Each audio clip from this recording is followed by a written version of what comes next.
Trigger warning, fat phobia mood spoiler. What the FUCK original post, January 22nd, 2025 title.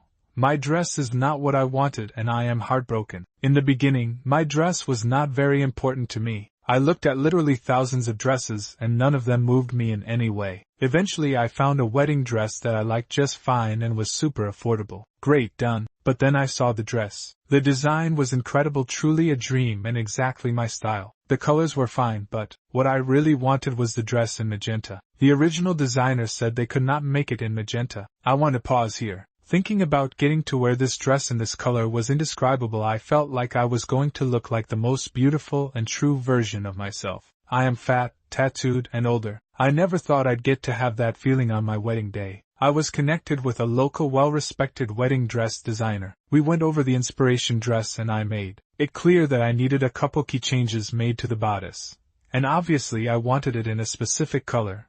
But I wanted the skirt to be as close to the inspiration as possible. The skirt is lush and full and has a ton of movement to it. It's really the pillar of the whole dress. She sends me a sketch and a contract. The sketch was fine. It was kind of lacking significant detail, which I thought was fine because I had given her 10 photos and had gone over the details about what I wanted when I met with her. I asked for a couple small changes, which was fine, and she updated the drawing and the contract. I signed the contract and paid the deposit. The original inspiration dress was $1,800. Her initial quote to me was $3-3.5K. Final quote was $4,500 plus tax, nearly $5,000. I had originally planned to pay $400, so this was a huge change. My FMIO graciously offered to pay for it because she also never got to have that feeling she got married in her older sister's graduation dress. She wanted me to have this. This was in July. She said we would do the first fitting around Halloween, so I reached out around then, and didn't hear back for a week plus. She asked if we could do the first fitting around Thanksgiving and I said sure. Thanksgiving comes and goes and in early December she says we can do the first fitting the first week of January. At this point I'm worried but cautious. In the first week of January, I go to the fitting and I am relieved to see that the color is exactly what I wanted. Magenta means a lot of different things to different people. I put the dress on and it was fine. It wasn't great, but I couldn't really put my finger on it. There was some adjustments that needed to be made, and I thought that would fix it. The photo on the left is from this fitting, hence the blue sash standing in place of the final pink sash and the random pins. I had my second fitting last night, and it fits beautifully, but again it still felt off. On the way home I went to reference the original sketch, contract, and inspiration photos and immediately felt gutted. The skirt is significantly different than the inspiration. The full, lush skirt that I wanted is deflated and heavy. My full gown is, at best, an A-line dress. It looks extremely cheap. Looking at my dress and the inspiration dress side by side is heartbreaking. If the dressmaker had said that the skirt needed to be different, I would have found a different dressmaker, or adjusted my expectations, or just bought one of the original dresses in a different color. But she was like, yes, absolutely, about every aspect of the dress, so I had no reason to think it wouldn't be executed correctly. I know that in the grand scheme of things, my dress isn't a big deal. This dress is fine, but I could have gotten, and been happy with, fine for $400. Our wedding is in a month. I am just gutted. I feel like a fool. Image description, OOP in the dress versus the dress inspiration, both quite different. Some of OOP's comments. Commenter.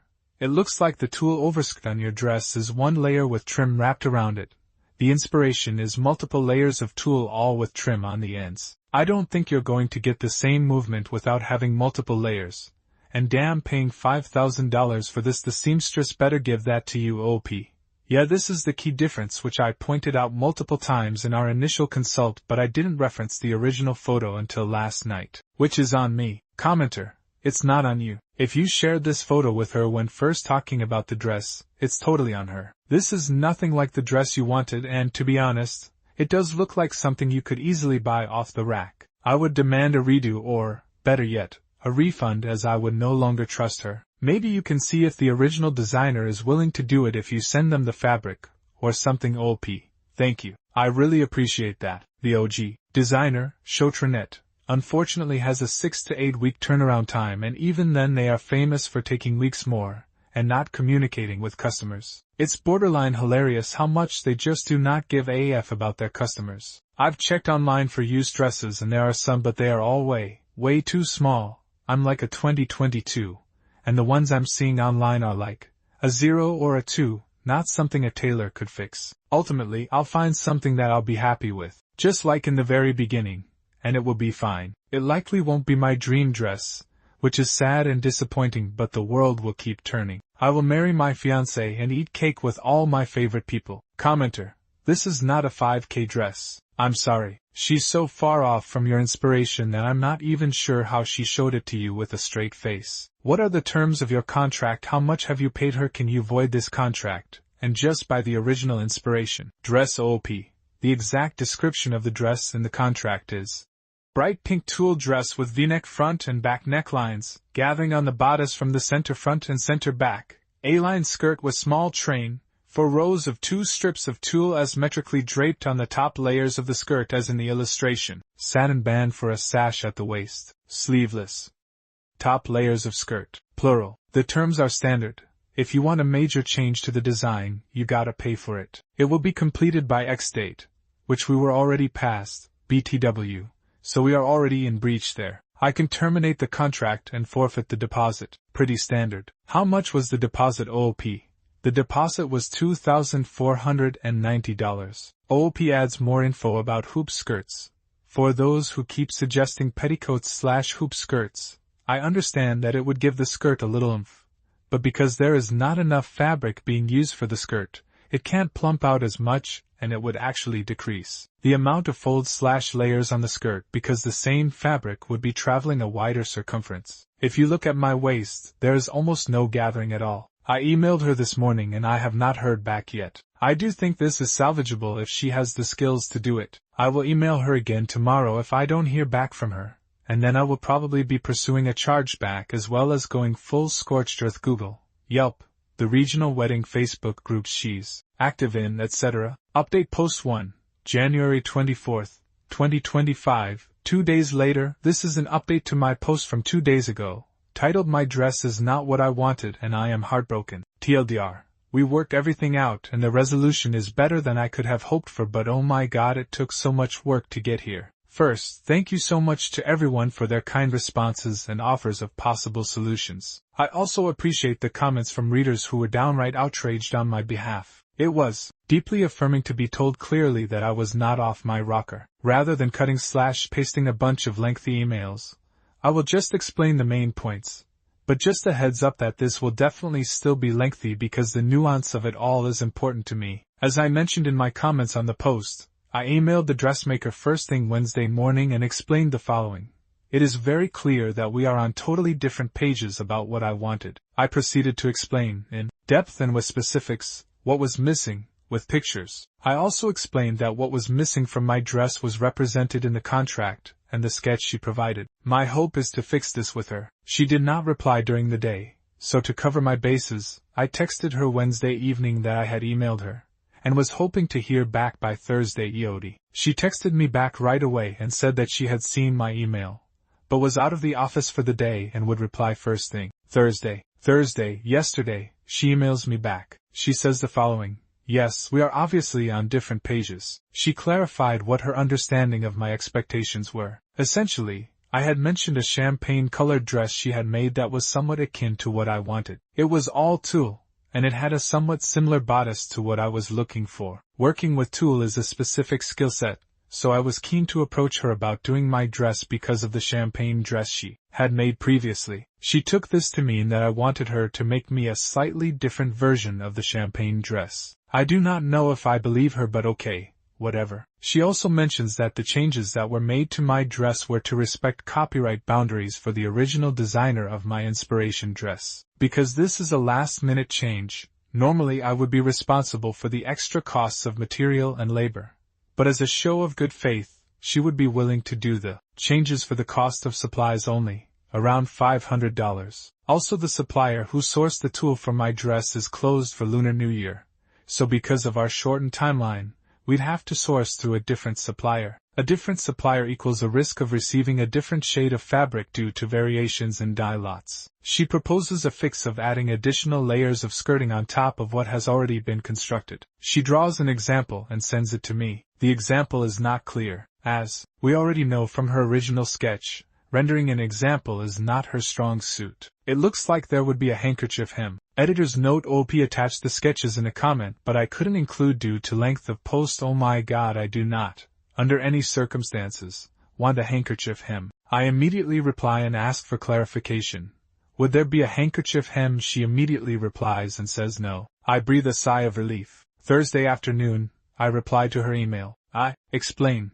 My original intentions and expectations were for her to make an amended version of the inspiration dress I brought to her. The only overlap between what I wanted and her champagne dress was the material, and a similar bodice. I wanted a very dramatic skirt with layers and movement. I understood at our consultation that adding that amount of volume may result in bulk at the waist where all the layers were sewn, and that there was a possibility we may have to deflate the skirt slightly, or use a crinoline, or a hoop skirt, to get that amount of volume. I was fine with that. At our original consultation, we talked about changing the bodice of my dress to be different from the inspiration dress. This was to respect the copyright boundaries of the original designer, and was something that I was 100% on board with. We decided to change the bodice so that it was a V-neck with gathering starting from the center waist at the back and at the front. This is what is in our contract. This is not, however, what she actually ended up making for my dress. My bodice is a surplice-style bodice,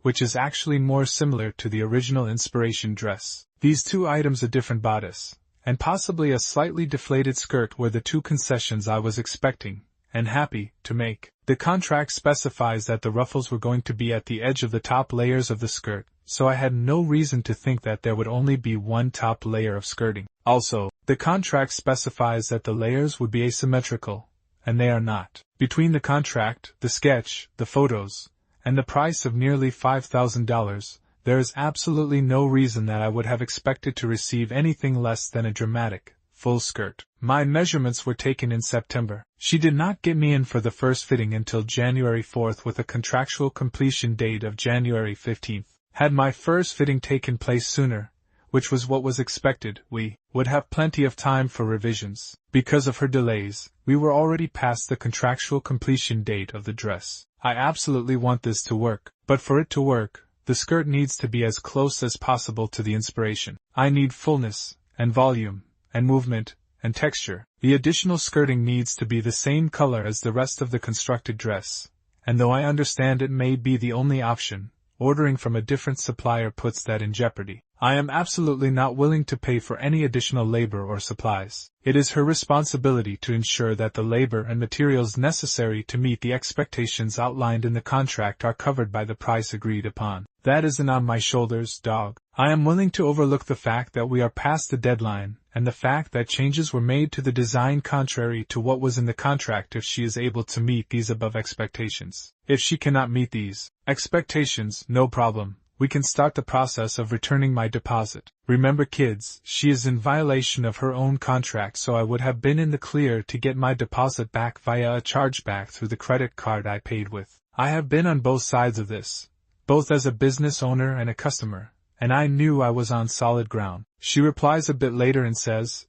yes, the bodice was changed contrary to what we agreed upon and what was in the contract. She can change it to what was initially agreed upon if I want. The skirt is obviously not what I wanted nor expected. She proposes some additional options to fix it. She takes responsibility for the delay of completion, but wishes I had given feedback after the first fitting on January 4th. The skirt will be recreated to match as closely as possible to the inspiration. She will ensure that the fabric is the same color on the entirety of the dress. She will not charge me any additional fees for supplies or labor. I had put in a late request for a veil, and she wanted to make sure I still wanted it, and told me the price of the veil. I was fine to pay for the veil because it wasn't part of the original proposal/contract. I do not reply right away because it was the end of the business day, and honestly these back and forths are exhausting to me, but I was happy with what she responded with. But then, plot twist, she emails me again at 10:50 p.m. The email opens with a very sincere apology. She says she has reviewed our communication and it is very clear that she has dropped the ball. She says that she stayed late in the studio to work on my dress to figure out a couple of different options. She included 3 photos, not drawings, of my dress, one on a dress form with a crinoline,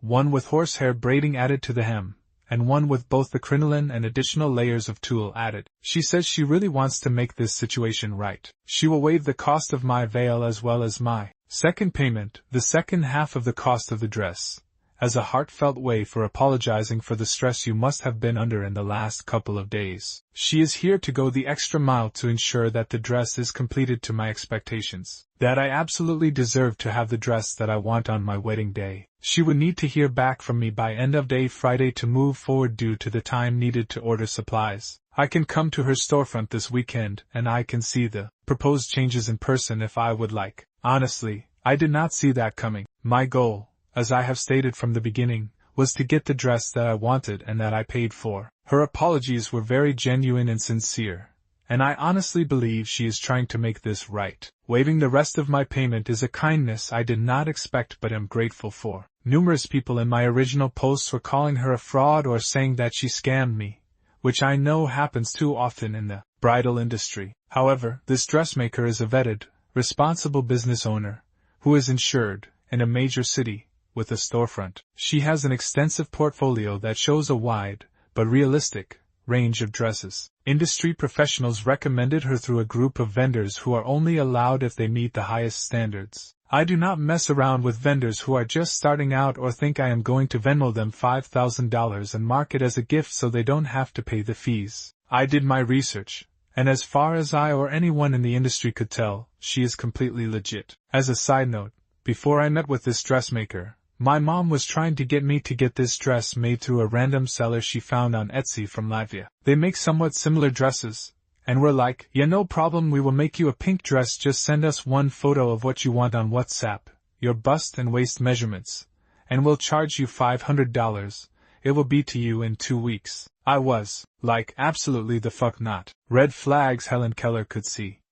I replied to her this morning and stated, yes, we can keep the bodice as is. I want 4 layers total, and I want them to be swooping cascading layers. Big, soft, looping layers that are clearly defined. I linked her to this skirt which I think shows a good x-ray of the design I want. Shout out to whoever suggested Wardrobe by Dulcinea. Had I known about them a year ago, I very well may have gone with them. Yes, I should have voiced my concerns after the initial fitting, and that is 100% on me. I have thought extensively about why it didn't click until nearly 2.5 weeks after my initial appointment, and I honestly don't know why that is. I do think some of it has to do with the fact that as a fat person, when I buy clothing, the questions I ask myself are, do I like this and does it fit? If I like it, not love, but like, because clothing I love is not an option available for fat bodies, and it fits. What more could I possibly ask for? Never in my 40 years on this earth have I thought to ask, does this garment meet or exceed my expectations? I still want the veil. I absolutely do not want a handkerchief hem. Oh my god. Specifics about what I did and did not like in the 3 photos she had sent me. Thank you for the invitation to come to the storefront, but I am packed to the gills this weekend and was available via email or text with any questions or concerns. This is a good reminder to everyone to be much clearer to your vendors than you think you need to be. I do believe she thought we were on the same page in the beginning,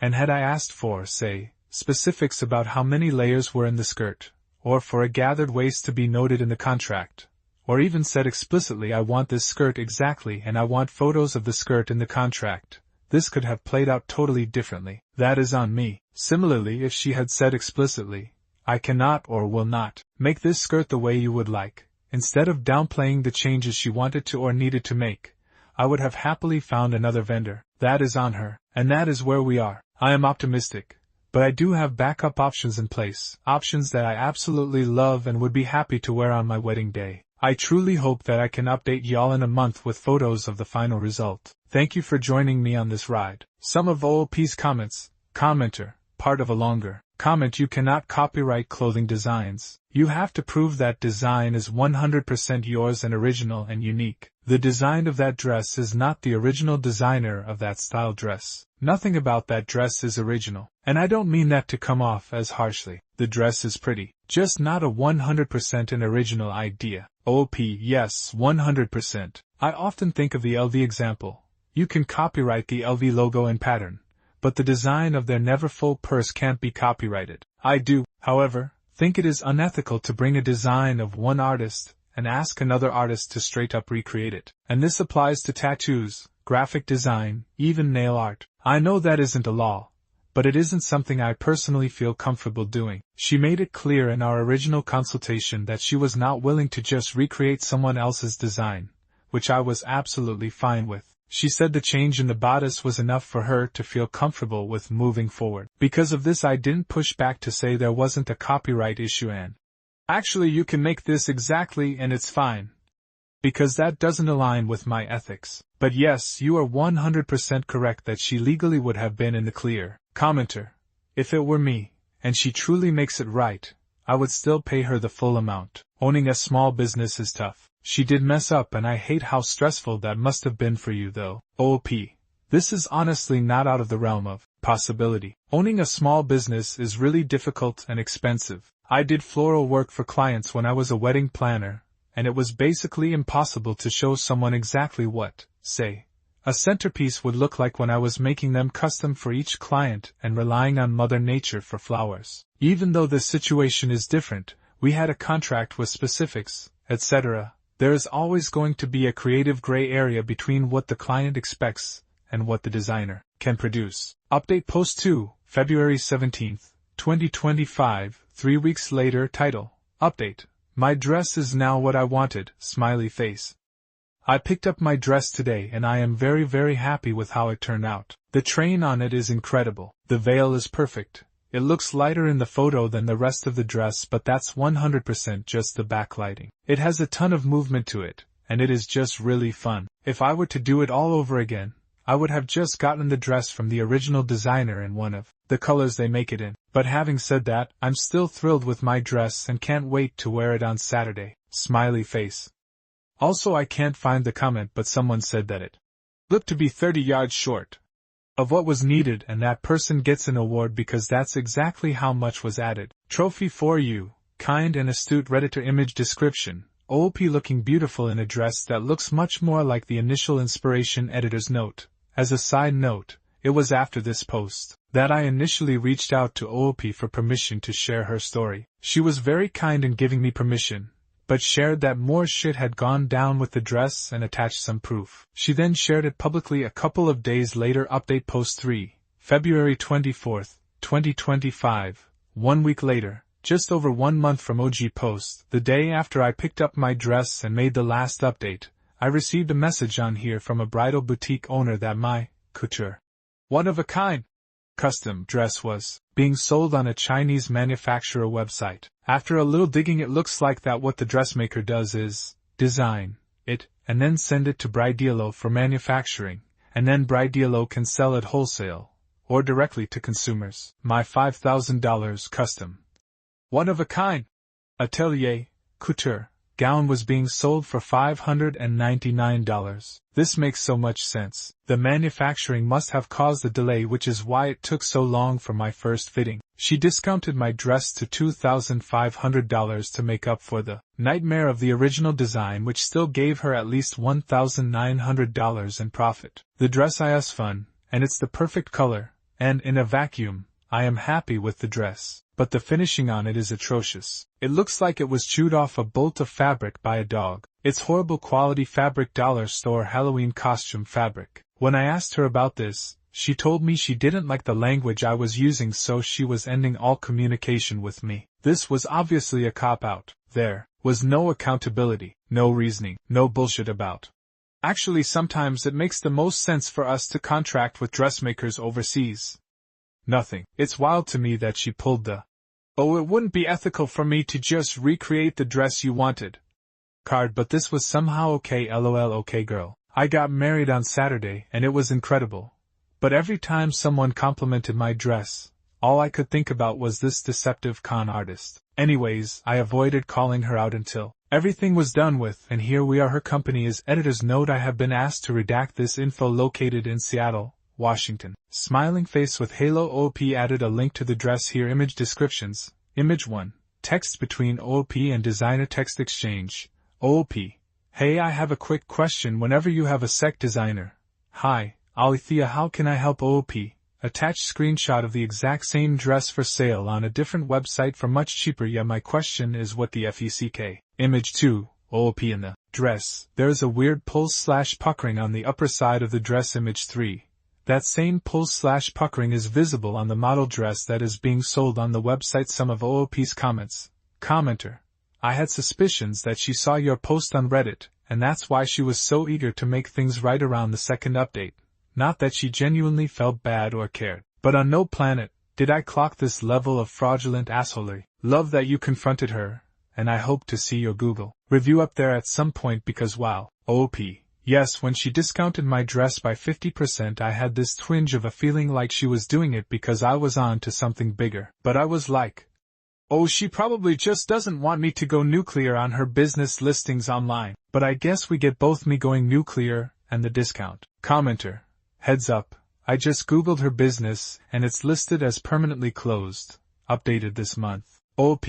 It wasn't closed an hour ago when I left her a review. The thing is, I didn't want her to lose her business. You know, in my previous posts I gave her a ton of grace and made it clear, both to her and to Reddit, that I just wanted to work this out. If she had replied to my message about the Chinese site with some sort of explanation, it's possible I would have been fine when all was said and done. But that isn't what happened, so here we are. I hope she has the future she deserves. Commenter. She probably just marked it as closed in an effort to prevent bad reviews. None of this is your fault. Flying into cover-up/damage control mode isn't something a legitimate designer would have to do, so she's just continuing to prove your point. OP.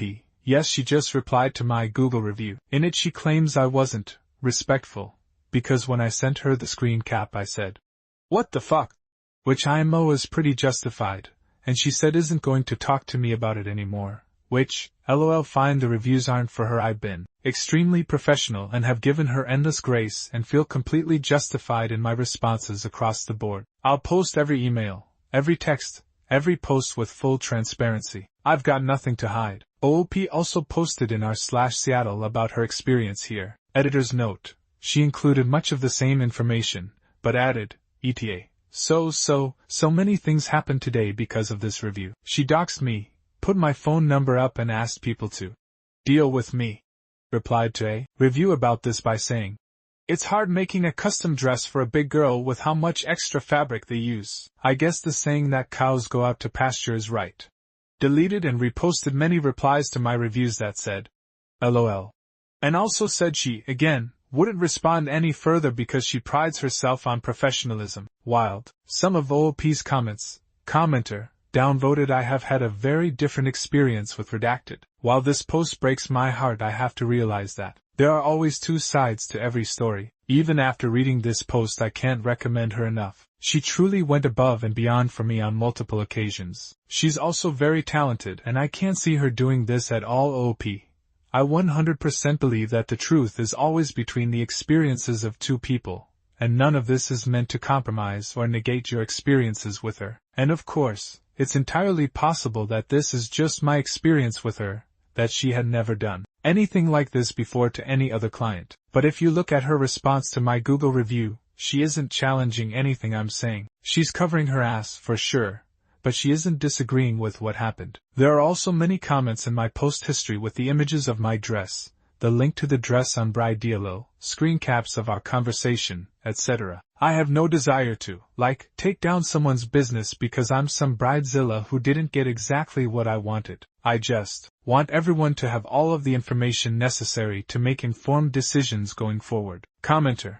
That's wild. The dress from the website looks like it was actually your dress, as in the specific garment. I had been imagining that they were advertising a dress with the same design, but I wasn't anticipating they were using the same custom garment you specifically bought. OP.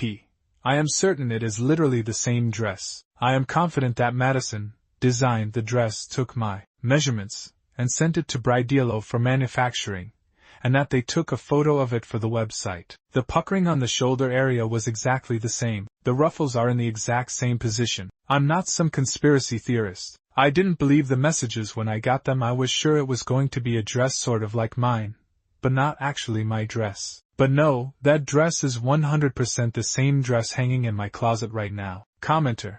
Thanks for sharing. She's very involved in local wedding Facebook groups, and I had considered her for alterations, so this is so helpful to read. OP.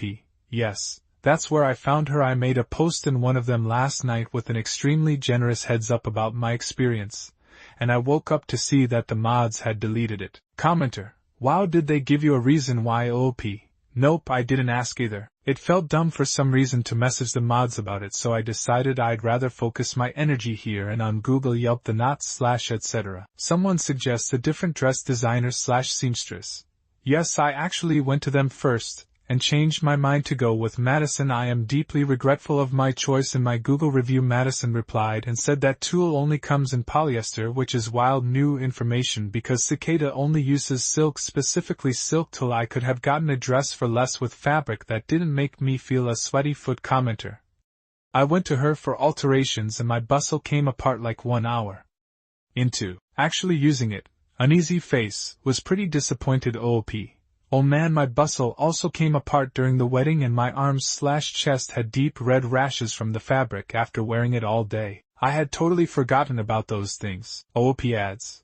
If I had thought I could just go to a Chinese manufacturer with a shitty drawing and get my gown for $600, I would have happily done that, and cut out the middleman entirely. Brides have so many options and I did not necessarily need a custom couture gown, but that's what Madison bills herself as. My original plan was a $400 dress from Coco Melody, who are definitely not billing themselves as local artisans. A few hours later, a commenter provides an image of Madison replying LOL to OOP's Google review. OOP. Ahahaha, she updated it again and it just says sorry. Before it said LOL, it had a whole ass long response about her international team of makers.